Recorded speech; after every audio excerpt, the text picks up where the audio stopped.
បើសូមជម្រាបលាអ្នកខ្លាចខ្មោចទាំងអស់គ្នាតិចជាទីគោរពស្វាគមន៍មកកាន់សំណោចរុនធុតរឿងជើងនៅក្នុងថ្ងៃនេះមានចំណងជើងថាខ្មោចកាហ្វេ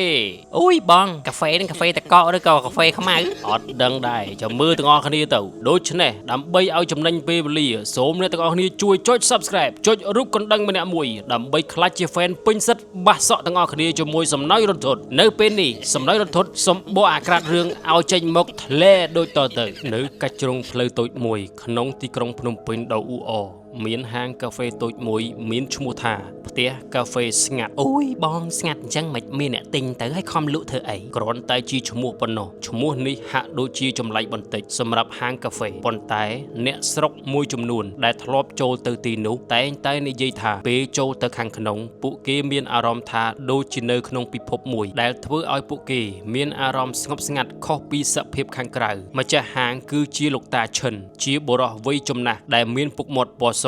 និងទឹកមុខចិត្តល្អលោកតាឈិនបើកហាងនេះអស់រយៈពេលជាង30ឆ្នាំមកហើយរឿងចម្លែកបានចាប់ផ្ដើមកាត់ឡើងប្រហែល1ឆ្នាំចុងក្រោយនេះអ្នកខ្លះដែលផឹកកាហ្វេនៅពេលល្ងាចតរហូតដល់យប់ជ្រៅតែងតែឃើញស្រមោលមនុស្សស្រីអង្គុយនៅតុចុងក្រោយបង្អស់ក្បែរបង្អួចនាងស្លៀកពាក់រ៉ូបពណ៌សសាមញ្ញនិងសក់វែងខ្មៅរំភើយតាមខ្យល់អ្វីដែលចម្លែកនោះគឺទោះបីជាពួកគេឃើញនាងច្បាស់ក៏ដោយក៏គ្មានអ្នកណាម្នាក់ធ្លាប់ឃើញនាងកំងភេសជ្ជៈឬនិយាយស្ដីជាមួយនរណាម្នាក់ឡើយពេលអ្នកណាម្នាក់ព្យាយាមសម្លឹងមើលមុខនាងឲ្យបានច្បាស់ស្រមោលនោះរលាយបាត់បន្តិចម្ដង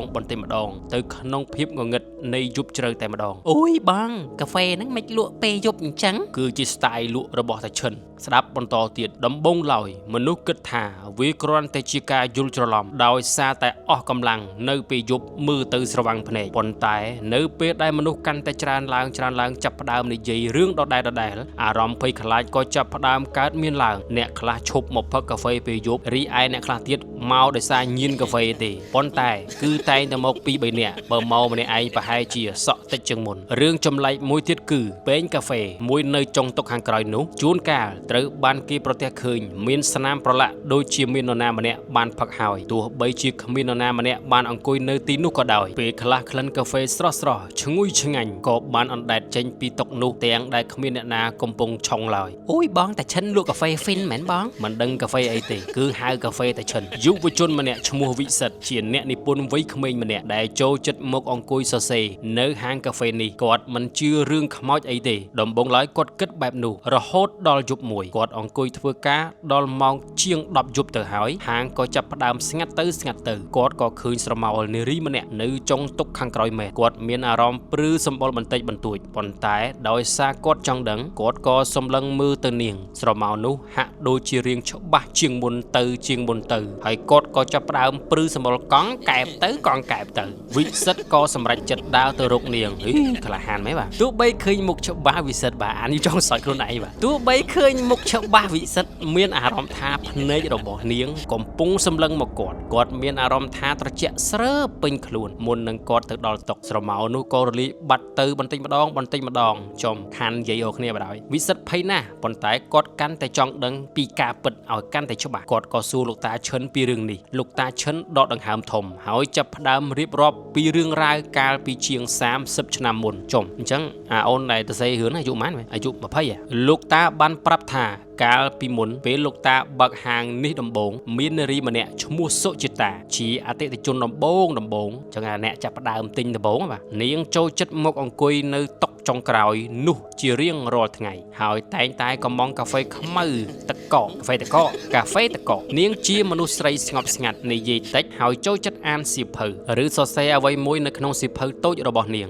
មានមន្តស្នេហ៍ដោយខ្លួនឯងគឺនាងមើលទៅខ្ជូតហ្មងបាទថ្ងៃមួយសុចិតាក៏ឈប់មកហាងបាត់ទៅប្រហែលជាតាឈិនលក់អត់មានគូប៉ុងឲ្យទៅលក់មួយកែវដឹងមួយកែវបើគេផឹកមួយខែអញ្ចឹង30ថ្ងៃអញ្ចឹងគិតតលុយ28ថ្ងៃទៅហ្វ្រី2ថ្ងៃទៅអត់តាឈិនគិតពេញពេកអញ្ចឹងគាត់ឈប់ ផឹកដោយលោកតាឈិនបានលើដំណឹងថានាងបានជួបគ្រោះថ្នាក់ចរាចរណ៍ហើយស្លាប់បាត់បង់ជីវិតចំទៅចេះវិញបាទមិនអញ្ចឹងមិនមកពីគូប៉ុងទេបាទលោកតាឈិនជឿថាវិញ្ញាណរបស់នាងសុជាតានៅតែវិលវល់មកកាន់កន្លែងដែលនាងចូលចិត្តបំផុតនោះគឺតុចុងក្រោយនៅក្នុងហាងកាហ្វេរបស់គាត់នាងប្រហែលជានៅតែចង់មកអង្គុយផឹកកាហ្វេនិងស្វែងរកភាពស្ងប់ស្ងាត់ដោយកាលពីនាងនៅរស់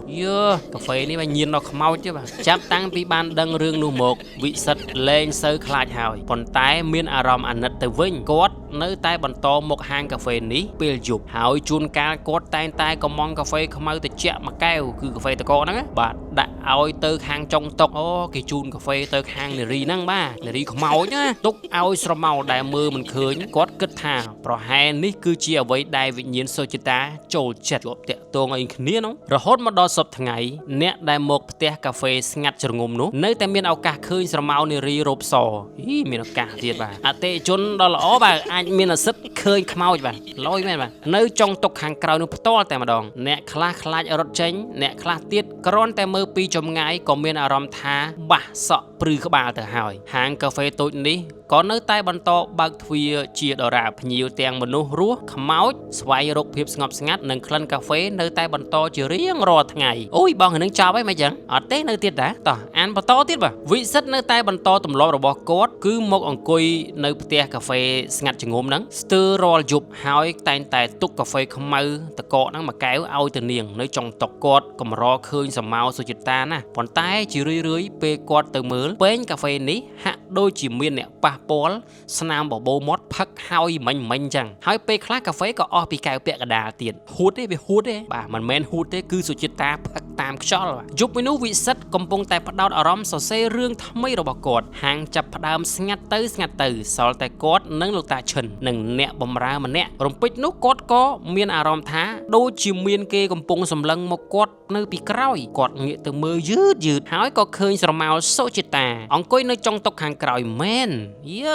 ជាក់ស្ដែងរបស់គេនេះមកចំពេលតែម្ដងហើយនាងមិនបានរសាយបាត់ភ្លាមដូចរាល់ដងទេវិសិទ្ធមានអារម្មណ៍ព្រឺសម្បុរខ្ញាក់ប៉ុន្តែក៏ចាប់អារម្មណ៍ចង់សួរនាងដែរគាត់សម្លឹងមើលទៅនាងហើយហាក់ដូចជាឃើញទឹកមុខក្រៀមក្រំរបស់នាងទោះបីជាមិនច្បាស់ការក៏ដោយវិសុទ្ធក៏សម្រេចចិត្តសាកល្បងធ្វើអ្វីមួយដែលគាត់មិនដែលហ៊ានធ្វើពីមុនមកសោះគាត់និយាយតិចទាំងញ័រមាត់ថា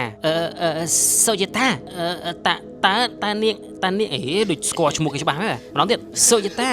តើអ្នកឯងត្រូវការអ្វីមែនទេស្រមោលនោះហាក់ដូចជាកម្រើកបន្តិចបន្ទាប់មកវិសិទ្ធក៏ស្រាប់តែឮសំឡេងខ្សឹបខ្សៀវមួយប្រៀបដូចជាខ្យល់ត្រជាក់តិចហើរប៉ះត្រចៀករបស់គាត់សំឡេងនោះស្ដាប់មិនសូវបានទេប៉ុន្តែហាក់ដូចជាមានពាក្យថាសៀវភៅវិសិទ្ធភ្ញាក់ផ្អើលយ៉ាងខ្លាំងនេះជាលើកទី1ហើយដែលគាត់ហាក់ដូចជារាក់ទាក់ជាមួយនឹងវិញ្ញាណ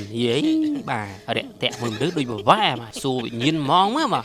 មិនបាទគាត់នឹកឃើញសម្ដីលោកតាឈិនដែលថាសុចិតាចូលចិត្តអានសៀវភៅនិងសរសេរអ្វីមួយនៅក្នុងសៀវភៅរបស់នាងជារៀងរាល់ល្ងាចនិងរាល់យប់នៅថ្ងៃបន្ទាប់វិសុទ្ធក៏ទៅសួរលោកតាឈិនអំពីរឿងសៀវភៅរបស់សុចិតាលោកតាឈិនគិតមួយសន្ទុះរួចក៏និយាយថាពេលសុចិតាស្លាប់របស់របររបស់នាងហ្នឹងត្រូវបានក្រុមគ្រួសារយកទៅអស់ហើយប៉ុន្តែតាចាំបានថាមានសៀវភៅតូចមួយដែលសុចិតាតែងតែកាន់មកតាមខ្លួននៅពេលដែលមកផឹកកាហ្វេកន្លែងតាហ្នឹងណាហើយជួនកាលនាងទុកចោលលើតុនាងទៅបន្ទប់ទឹកឬទៅទិញអីមួយហើយតាឃើញជារឿយលោកតាគិតថាសៀវភៅនោះប្រហែលជាបាត់បង់ទៅហើយដោយសារវាច្រើនឆ្នាំពេកមិនដឹងអ្នកណាគេម្នាក់មកអង្គុយហើយយកសៀវភៅនោះទៅក៏មិនដឹងដែរប៉ុន្តែវិសិទ្ធនៅតែចង់ដឹងក៏សម្រេចចិត្តសាកល្បងរកមើលគាត់ចំណាយពេលប៉ុន្មានយប់នៅក្នុងហាងលោកតាឈិនដោយមានការអនុញ្ញាតពីលោកតាឈិនផងនោះគាត់ក៏បានរើកកាយបាទទៅរើកកាយតូបគេអញ្ចឹងបាទមិនចេះ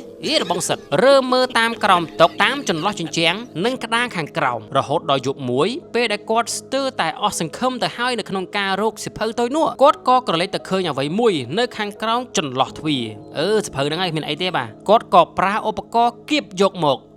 តាមពិតនោះគឺជាសៀវភៅមែនមានគម្របស្បែកពណ៌ត្នោតចាស់នៅលើគម្របមានអក្សរផ្ដៅសរសេរថាសុ จิตตาវិសិទ្ធរើយកសិភៅនោះមកបើកមើលដោយដៃញ័រនៅខាងក្នុងសិភៅនោះមានតាំងកំណត់ហេតុប្រវត្តិសរសេរប្រចាំថ្ងៃបំណែកកំណាព្យខ្លីៗនិងគំនូរព្រាងតូចៗអក្សរផ្ចង់តូចៗរបស់សុជាតាបានរៀបរាប់អំពីជីវិតប្រចាំថ្ងៃរបស់នាងប៉ុន្តែជីវិតនោះហាក់ដូចជាឯកាបន្តិចភាពរីករាយតូចតាចបានពីហាងកាហ្វេរបស់តាឈិនគឺជាក្តីសម័យរបស់គាត់ដោយសារតែទីតាំងនោះគឺជាកន្លែងដែលគាត់ស្ងប់សុខហើយអានសៀវភៅសរសេរសៀវភៅគិតអំពីសៀវភៅអ្វីដែលធ្វើឲ្យវិសិទ្ធរំជួលចិត្តបំផុតនោះគឺទំព័រចុងក្រោយដែលសុជាតាបានសរសេរមុនពេលនាងស្លាប់នាងបានសរសេរថានាងពិតជាស្រឡាញ់កន្លែងនេះណាស់វាធ្វើឲ្យនាងមានអារម្មណ៍ថាស្ងប់សុខហើយនាងប្រាថ្នាចង់ផឹកកាហ្វេរបស់តាឈិននៅទីនេះជារៀងរហូតអញ្ចឹងកាហ្វេ brand ឈប់លក់ដាច់ហើយដាច់ម៉ូយសុជាតាមួយព្រោះសុជាតាងប់នឹងកាហ្វេរបស់តាឈិនយប់នោះវិសុទ្ធបានយកសៀវភៅនោះទៅដាក់នៅចុងតុខាងក្រោយរួមជាមួយនឹងកាហ្វេតកមួយកែវផងគាត់ក៏អង្គុយនៅតុជិតនោះរួចក៏និយាយតិចៗថាសុជាតាខ្ញុំបានឃើញសៀវភៅរបស់អ្នកហើយខ្ញុំសង្ឃឹមថាអ្នកនឹងសប្បាយចិត្តណាពេលគាត់និយាយចប់គាត់ក៏មានអារម្មណ៍ថាមានខ្យល់ត្រជាក់បក់មកប៉ះមុខរបស់គាត់ស្រាលៗហើយក្លិនកាហ្វេដ៏ឈ្ងុយឈ្ងប់ក៏អណ្ដែតមកតាមវីយ៉ូផងដែរមកប៉ះច្រមុះរបស់គាត់ងាកទៅមើលចុងតុហើយហាក់ដូចជាឃើញស្រមោលសុជាតាអង្គុយនៅទីនោះកាន់តែច្បាស់ទៅគាត់ក៏បានឃើញស្នាមញញឹមដ៏ស្រទន់នៅលើផ្ទៃមុខចាប់តាំងពីពេលនោះមកស្រមោលសុជាតាកាន់តែលេចមុខចេញមកតិចទៅដោយសារតែនាងស្ងប់សុខជាមួយនឹងអ្វីដែលបានរកឃើញឲ្យនាងនោះគឺជាសភៅកំណត់ត្រាប្រចាំថ្ងៃរបស់នាងបាទអញ្ចឹងនាងមកអង្គុយនៅតុហ្នឹងគឺនាងបាត់សភៅដល់ពេលបាត់សភៅអញ្ចឹងរត់ឃើញចេះតែមកនៅអង្គុយហ្នឹងទៅក្រៃលោបមានពីណាជាភ្ញៀវអីគាត់យកទៅគាត់ច្រឡំដៃយកមកអញ្ចឹងណាគាត់ឃើញបាទបើគាត់ឃើញគាត់លងបណ្ដោយបាទអញ្ចឹងរឿងរ៉ាវរបស់សុជាតាដែលបានស្លាប់ដោយសារគ្រោះថ្នាក់ចរាចរណ៍ជាមួយរបស់តាឈិននៅតុកាហ្វេមួយកន្លែងនៅក្នុងហាងកាហ្វេនោះត្រូវបានបញ្ចប់ទៅហើយសង្ឃឹមថាអ្នកទាំងអស់គ្នាបានស្ដាប់សម្លេងដ៏ក្រអួនក្រអៅចេញពីក្រអូបមាត់ដ៏ក្រអូបរបស់ admin បាទសំណើចរន្ធត់តែម្ដងដូច្នេះសូមកុំភ្លេចជួយចុច subscribe ចុចរូបកណ្ដឹងម្នាក់មួយដើម្បីឲ្យ admin នេះមានលុយទិញថ្នាំបណ្ដុះសក់បន្ថែមផងបើមិនអញ្ចឹងទេជ្រុះសក់អស់ហើយនៅពេលនេះសំណើចរន្ធត់សូមជម្រាបសួរ